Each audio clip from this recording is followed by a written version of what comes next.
Yo, it's Matt for Yo and Nick, his brother. Nick, his brother. Is that your YouTube name? If I type in Nick, his brother, will it come up? Yeah. Anyway, we are the For Yo Bros, making a reappearance on this channel for the first time in a year, which will hopefully be a recurring thing now that Super Smash Bros. Ultimate is on the cusp. We can taste it almost. It is nearly 2 months away, right? 61. I'll check. I'm checking now. Oh, he has a little app on his calendar. It's 61 days. 61 days away from right now, the moment of recording this. Which is actually exactly 2 months from today. Neat. So there are 3 main theories right now that are predicated on trends that belong to the activities of the Smash employees, the people that run the websites, the people that manufacture all of the products.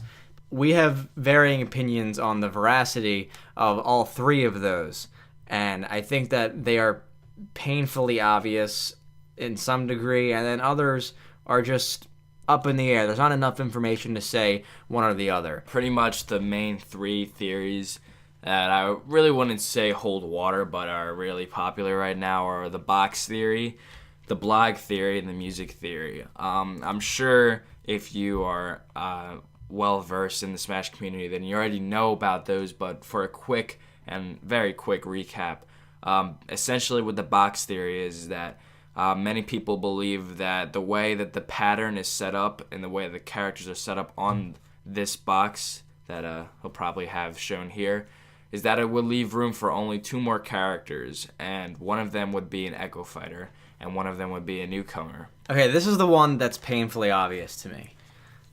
It's just the box. This is the thing.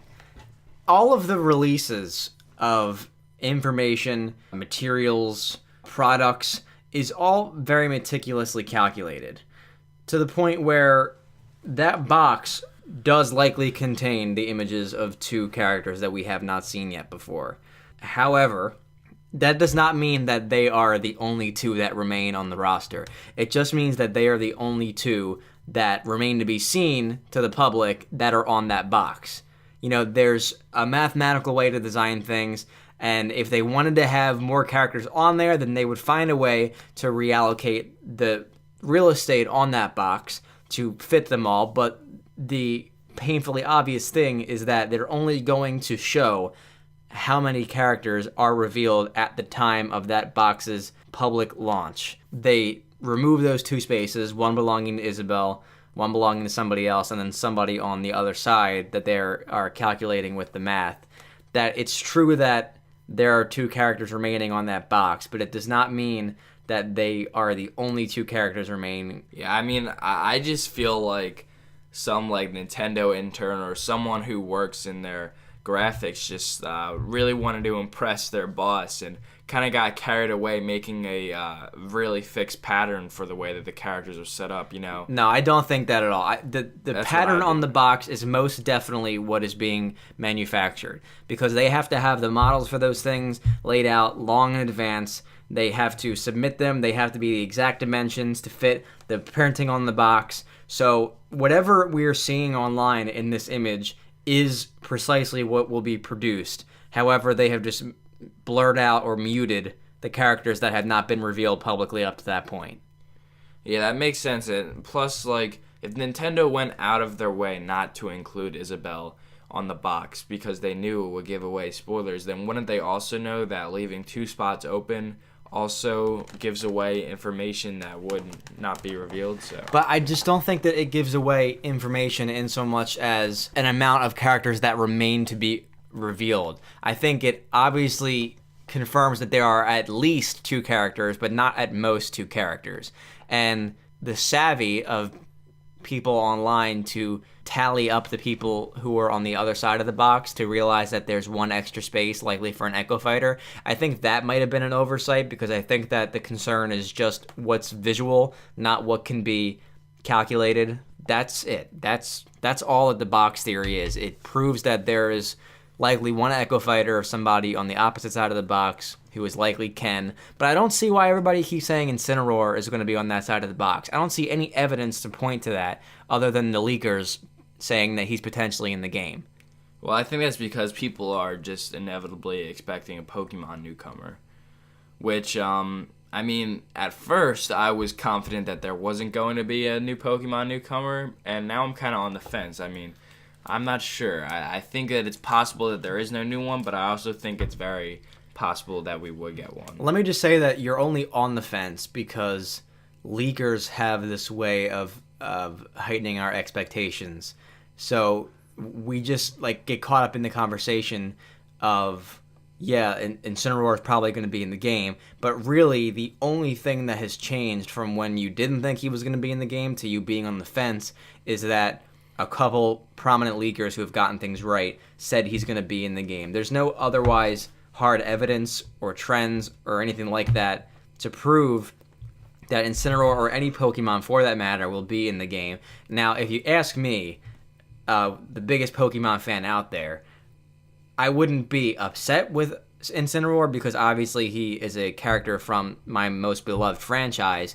However, going back to that aspect of beloved franchise, I would really rather see a more important Pokemon character, a more influential character than just the fire starter for the most recent region. I don't think Incineroar has made his mark yet. He's just now appearing in the anime, so I think he has potential to, but I don't think that it will leave a lasting impression as much as, say, Blaziken has, or Lucario, Greninja, etc. So if we're talking about a celebration of the Pokemon franchise, I don't think that the timing of Incineroar should outweigh the prominence of Blaziken or Gardevoir or Sceptile, something like that. But, regardless, the whole idea is to promote Pokemon. They would likely going to be picking a new one to do so, but I don't see how Incineroar promotes any of the future of Pokemon. Looking in the immediate future, that would be Let's Go Pikachu and Eevee and Generation 8 games. But that's a little off topic. How about we focus on the next big theory? Well, I mean, I still got a lot of stuff to say about the box. Okay, well, go ahead. First off, let me just say Marshadow would have been dope. I really wish that they would have put him in there. But we already saw him, so that's all I got to say about that. But in terms of the box theory, personally, this has been something that's been floating around a lot. Prominently, Papa Genius has mentioned it a lot. And I agree with him about if there was one more newcomer, that would leave us at 69 characters. That's a little like of a strange number for them, especially since there's so much emphasis, as many people often bring up, on the numbers. And this doesn't really make sense, and I feel like that's a pretty good argument against it. I mean, if they're going to go through all the trouble to make such a big, heavy roster, why would they end off on a weird number? There are definitely more than 2 characters coming to this game. Yeah, and that's another one of my ideas, is that there's still 61 days until launch, and I know Sakurai said we're going to slow down, but that would mean there's only one newcomer from now until launch, and I just don't think that's true. But yeah, I mean that's what I have to say about the box. But the next, I'd say let's go in the blog theory, which I don't know much about, so you can kind of. So the blog theory basically says that people did very, very detailed research into the trends of the blog posts, and they have determined that there is a method to the madness as opposed to it being entirely random. And I can definitely assure you that the blog posts are scheduled out, if at the least I would say a week in advance, and at the most I would dare to say up until release day and beyond, coming from a business standpoint, that they want to spend as little time as possible worrying about what to post the next day. So I firmly believe that they have the posts and, as a byproduct, the character reveals scheduled long in advance before we see them publicly on the site. Now, that does not mean that there's not trends and patterns that they follow. It actually lends more credence to the idea that there are patterns, because if you're planning things for a long period of time on really one day or one sitting, then where's the method? Why would you just put something randomly in one random place? They have a pattern to kind of give to give an intellectual reason behind what they're actually doing when they plan these posts out. So I believe that, they say music comes out on Wednesdays and there's a character every 2 or so weeks. Could that potentially reveal how many characters are left? I think that this one is more so on the side of likely being true, because they're saying 6 to 7 new characters. I think it's a little too much, but I think that their studies... I don't think that there's that many. Their studies have proven accurate in the sense that there is a pattern, there's a method to which they post, and they are going to follow that method moving forward. I mean, I definitely think that it has a good chance of being real. One thing that I picked up on a while ago, I think it was Game Explained did an interview with Bill Trennan and one other guy. I'm not sure of his name, but he actually said, this guy, I'm not sure of his name, he said that he took care of the blog posts and the previous game, and that he's probably going to be doing it for the next one. I think he didn't reveal if he was doing it because I didn't think they revealed the blog yet, because this was taking place in E3. But essentially, if it was just him and he's in charge of taking care of all the posts and he's given all the information and he plans out all the posts, it makes sense that he would do it and he would have it in a fixed order. That's not Sakurai's biggest worry, so if they perhaps had to have this fixed order, it would make a lot of sense, because that's not the leakers' biggest, or not the leakers, but the game director's biggest worry is whether or not they're having a pattern to the website, so I think that if it's just some Nintendo employee that's kind of high up there, but if it's not one of the big guys, I definitely think it makes sense that there's a pattern to be discovered. So yeah, it could be real, but I don't think we're getting that many new characters, and we'll talk about how many we think we're getting at the end. But yeah, I think that it could be true. I definitely don't believe the box theory. I would say I'd give this one like a maybe 6 out of 10. Anything else about this one? Nah, I think we can move on. All right, so the last big theory in terms of trends and things that are relative to what the employees have been making public would be the music theory.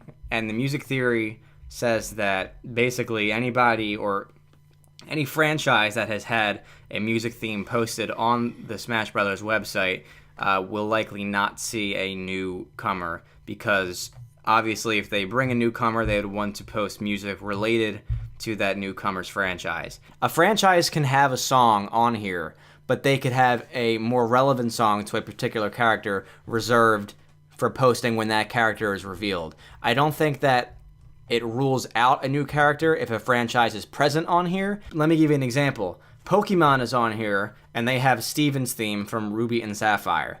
I think that is true in that it deconfirms any Hoenn Pokemon from joining the fray. However, I don't think it rules out a Pokemon like Incineroar, because they can easily remix more than one song from the Pokemon franchise and have that new song that is yet to be revealed come out on the blog in unison with a new Pokemon reveal. So I think that the music theory is true in so much as the songs that are currently published on the site will not yield any newcomers that are related specifically to that song. Yeah, not to mention that we've already heard the Sun and Moon battle mix for Smash Ultimate, and it's not featured on the website. So I think you're onto something, that if it was a song of more relevance to the specific character, that it would come with their reveal trailer. However, I think you forgot to say that this does not count for Echo Fighters. So there's a Street Fighter theme that came out in the very beginning, and that could still lead to Ken, especially since we got a Brinstar theme, and then we got Dark Samus later. So personally, I used to kind of believe in this theory, but I don't anymore ever since we got the Pokemon song, and that's just basically because if you're setting this up so far in advance and you had a select amount of songs that you were told to include on the website, then it would make sense that you would wait until King K. Rool's trailer to reveal Gangplank Galleon. Like, why would you put that song up a month before his reveal trailer when you can just have it come out the week after his reveal trailer? So I think that it's both true and false in a sense that it is geared towards we're going to wait till this newcomer comes out, but I also don't think that we're not going to be getting like Gino because there's already a Mario song. I think that... Yeah, I think that's absurd. I mean, there could be 10 new Mario songs in this game. I think that the Mario branding would only be associated to Gino because he has nothing else. I think he would be his own character. Yeah, and like how long were they gonna go in the blog without showing a Mario song? Like I don't think that the guy planning the blog was saying, "Oh, I can't add a Mario song because we gotta wait till Gino gets revealed." You know, yeah. I don't think that's what's going on. However, he would say we can't add the Forest Maze song until Gino gets revealed. Obviously, yeah. So I think that one's cleared up. So I think that out of all of the theories, the one that makes the most sense is the blog theory, and the one that really I think holds no water is the box theory, where the music theory landing kind of in the middle. I don't think that they do much for us other than telling us a possible number of newcomers that are left, and it kind of it almost defeats itself to try to weasel out the exact number, because in the amount of time it takes for us to pin down how many newcomers are left, the game's already going to be out. You know, I don't think people realize that these games are coming out extremely soon, and with all of the what ifs and all the potential ideas that are floating in the air, we're going to know them all in a matter of weeks. So I think that if there was more time between now and the release, that these theories would be more, more researched, and people would care much more about figuring them out, because we would be so parched with lack of information. But these games are really at our fingertips pretty much, and we can fight all day about it, what we think is going to be true. All will be resolved in a matter of weeks. Yeah, and I mean, like, I definitely think that it makes it more exciting, in my opinion, that we're not expecting too many newcomers, because at first they're like, okay, don't expect too many newcomers, and then we're like, well, we'll probably get 4 more. And then we get 5 in the next direct. And then we're saying, oh, we'll probably get 12 more. And then we get the box there, and people are like, all right, we'll probably won't even get a new character till the game comes out. I think that people's expectations have been fluctuating greatly. And it's nice to know that just one thing can completely change the community. But I think that now we're kind of in a spot where nobody's really expecting too much. And I think that we're going to get more than what we're expecting. So I think that people are going to be more exciting now that we're expecting less and our hopes are down low. I feel like even if Sakurai didn't say don't expect too many new characters, that we would have been fine with this, but still, I think that people are going to be surprised in the end. So you're expecting to receive more than you're expecting to receive? Yeah. That's kind of oxymoronic. That means you're expecting more. Yeah. Yeah, that's what an expectation is. So okay, so who is it then? Who's coming to the game? Okay, well, let me just say that I got no clue. There's a lot of characters that I think have a really good shot. There's a lot of characters that I want, and I'm gonna keep telling myself have a good shot because I don't want to believe that they don't.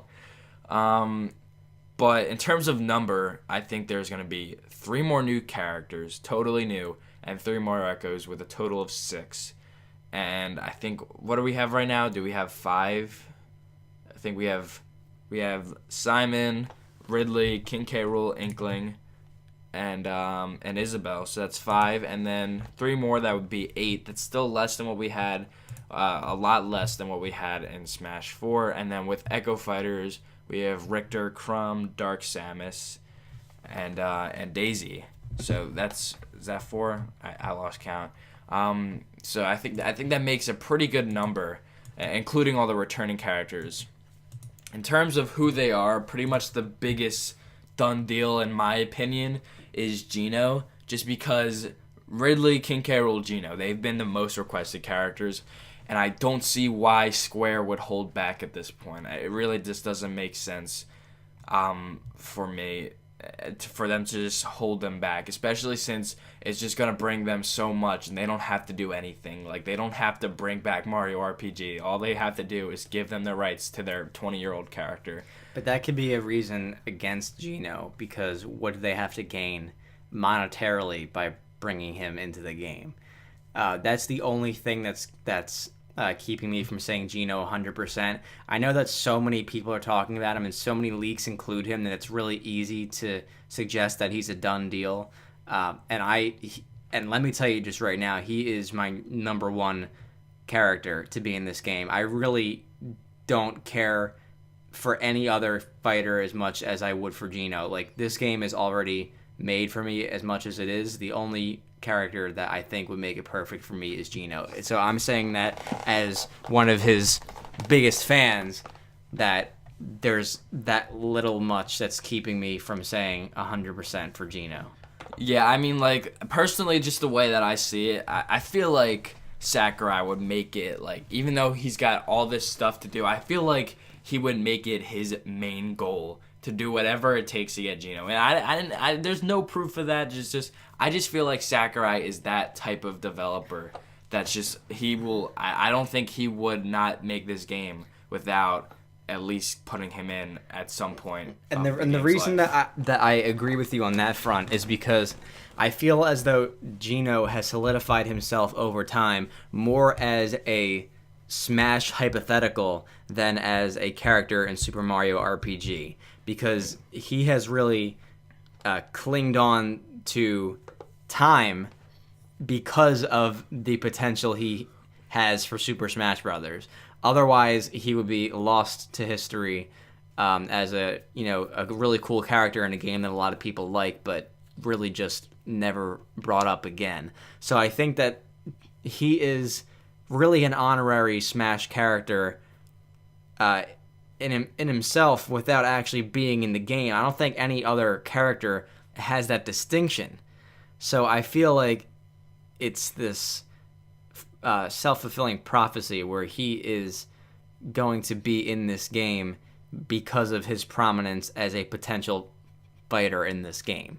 And I think that I feel like Sakurai's mindset would lend itself to emphasizing Gino's development in this game. But aside from Gino, well, I have two other ideas. Okay. And I think that these two have a pretty good shot. So the second one, this is kind of out of the blue, but hear me. I think it's Isaac, and a lot of people may know him, a lot of people may not.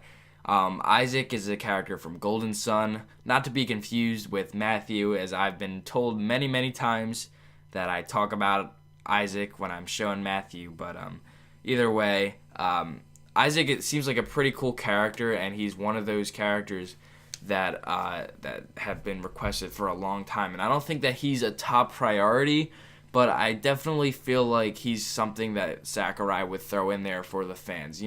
I feel like he's kind of an Isabelle character in a sense that he's not going to bring a lot of people in, but it's for the core fans that really would appreciate their inclusion.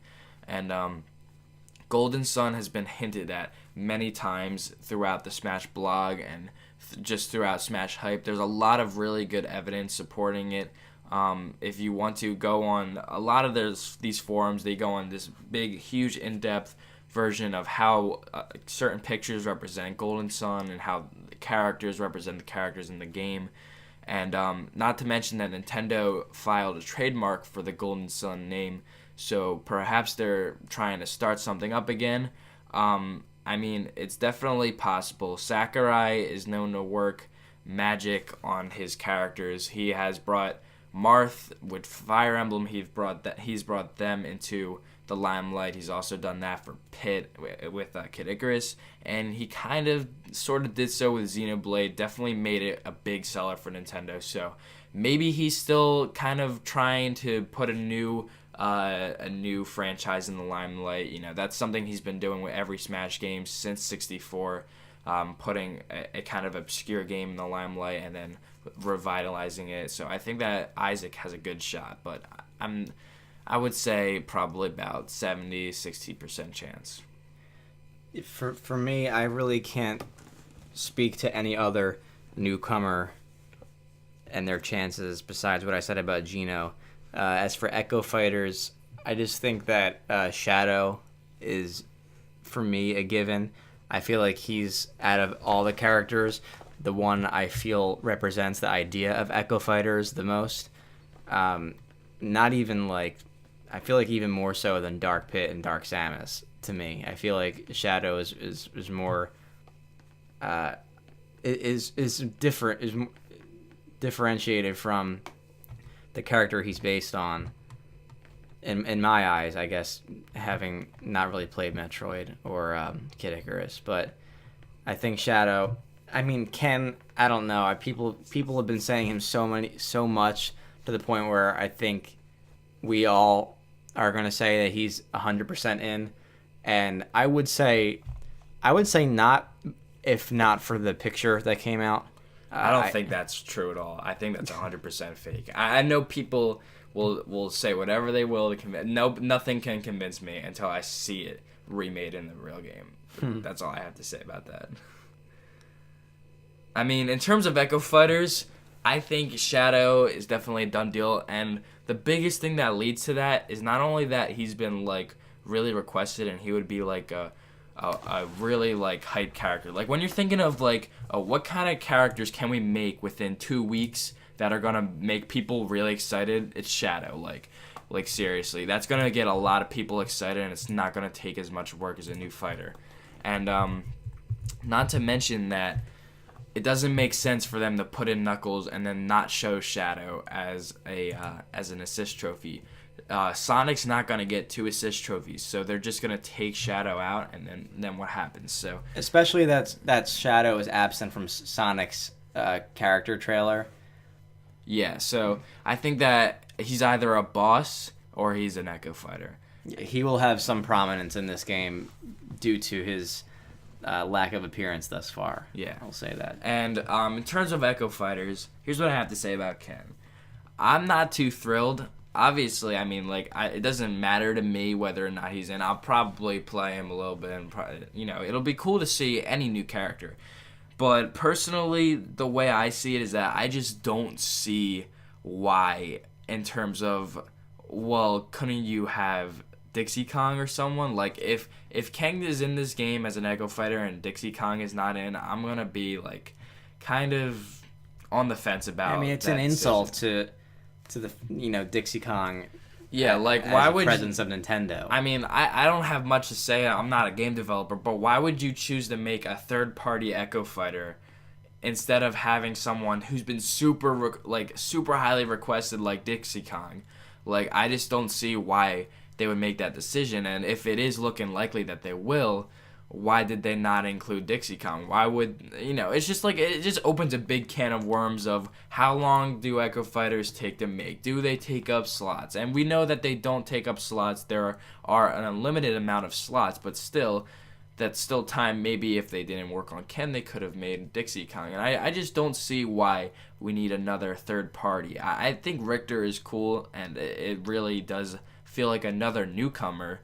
But in terms of Ken, I just don't get it. I feel like the effect of Ryu is kind of lost, and I don't think we need another person that plays like Street Fighter. Like, if maybe you get like Chun-Li in there, and then it adds some variety. But do we need 2 Street Fighter characters that are pretty much gonna play? No, I don't think so. I think Ryu stands to recognize that franchise as a whole. Yeah, that's like. I mean, it's like having another version of Cloud. Like we already got our representation for Cloud. We don't need another, like Zack. I don't know what game he's from, but he uses the Buster Sword, I think. However, I do believe that and this has sounded like a pipe dream to me for forever, but I feel like Sora could come as DLC later on. Yeah, I've been thinking that too, but I mean, I feel like it kind of goes hand in hand with what you were saying earlier about the leaks and everything, but I also feel like Sora is kind of one of the only characters left that has a huge community and fan base behind it and has been asked for a long time. And also, unlike Gino, there is a promotional element to including Sora in Smash Brothers because Kingdom Hearts is already huge, but it has this unique problem of shunning away newcomers from the series because of its highly convoluted story arc, which I happen to adore. I know people who like the game like it just for its combat, but I'm the opposite. Anyway, I feel like, aside from the fact that they're releasing the story so far, a whole package at the end of this month, that if there were to be a deal with Nintendo and Square Enix to bring Kingdom Hearts to the Switch, that Sora is just a shoo-in, no pun intended, for this game as DLC. Yeah, and I don't know what, like, I know that people are really iffy about, like, non-gaming characters, but I feel like Sakurai would see it as a cool opportunity to get, like, some representation of Mickey Mouse, whether it's an assist trophy or just the trophy itself. I feel like Sakurai would jump at that opportunity to have such a huge character in this franchise. And I feel like, people are always like, well, you can't have non-gaming characters in, but there really are no rules when it comes down to Sakurai making this game. And I feel like that is such a Sakurai move to, like, oh, and here's an assist trophy of Mickey Mouse. If you're telling me that Super Mario, Sonic, Mega Man, Pac-Man, and Mickey Mouse could potentially be in the same game, I mean, you're really only missing Shrek and SpongeBob, and then that is the whole universe conglomerated into the most epic thing known to man. And Iron Man. But, like, I just think that that's something that he could do. I've long ago accepted that Sora does not have a good shot to get in Smash. So right now, I mean, I wouldn't say I'm indifferent, but, like, if he does not get in, then it won't really faze me as much. But if he gets in, man, I'll be on cloud 9. I don't think anything could be more exciting in terms of gaming to me. Just my two favorite franchises just coming together and making this beautiful project. And we'll be here when it happens, so make sure you subscribe and also let us know what you'd like to see us talk about next.